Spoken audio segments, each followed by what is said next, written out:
The next machine is called a planer.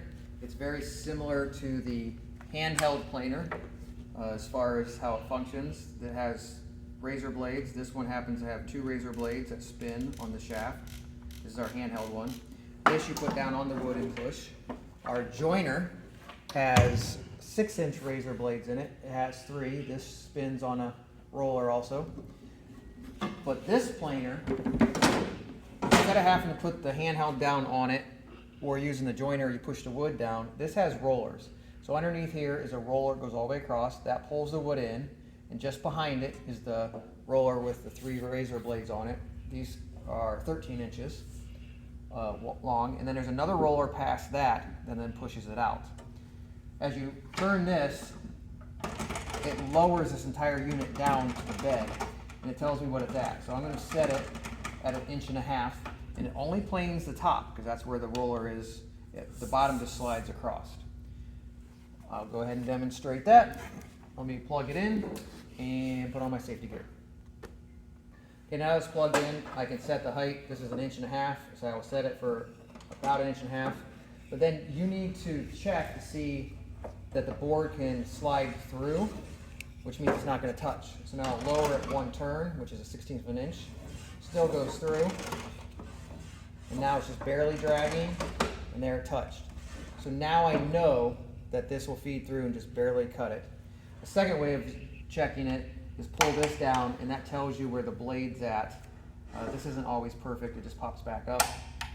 Just as when you're cutting wood on the miter saw, the way you cut the wood on here matters. I want to put it sad face. The reason I want to do sad face is so that I have 2 points of contact on the bed to do the top. Once the top's flat, I can flip it over. If you start it smiley face, as the wood goes in, it can rock back and forth, causing it to bounce in there and take chips out of the wood or even break the machine. Power button's right here. In order to turn it on, you pull out on this switch. In order to change the speed to how many feet per minute or how fast it goes through the machine, you can go at 60 or 90, and then it's CPI, which is 60 cuts per minute or 90 cuts per minute. 90 is better. It means it goes through slower, so it's a little bit smoother. This planer is extremely loud, so you need hearing protection. If you are running it with 2 people, this roller on top is after it passes through, the person can just sit on here and slide it back to you a little more gentle. If you want to lock the head so it can't move up and down and stay at the same position if you're running multiple boards, there's a lock over here. You just rotate that. But I'll go ahead and run a piece through.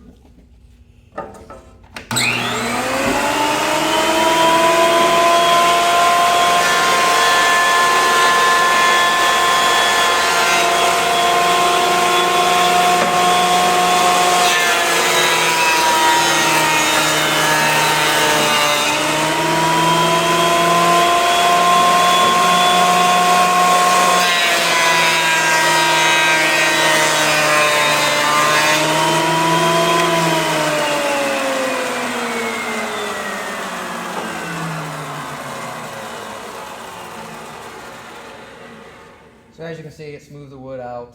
I only turn this 1 full turn each time. It takes off a 1/16 of an inch. If you go too much, you'll break the blades or stop the machine. Never let anything go underneath here, especially your fingers, because it'll take chunks out other than a piece of wood. Once it starts feeding through, the rollers will not let you pull it backwards. If the machine ever gets stuck or has a problem, just hit the off switch.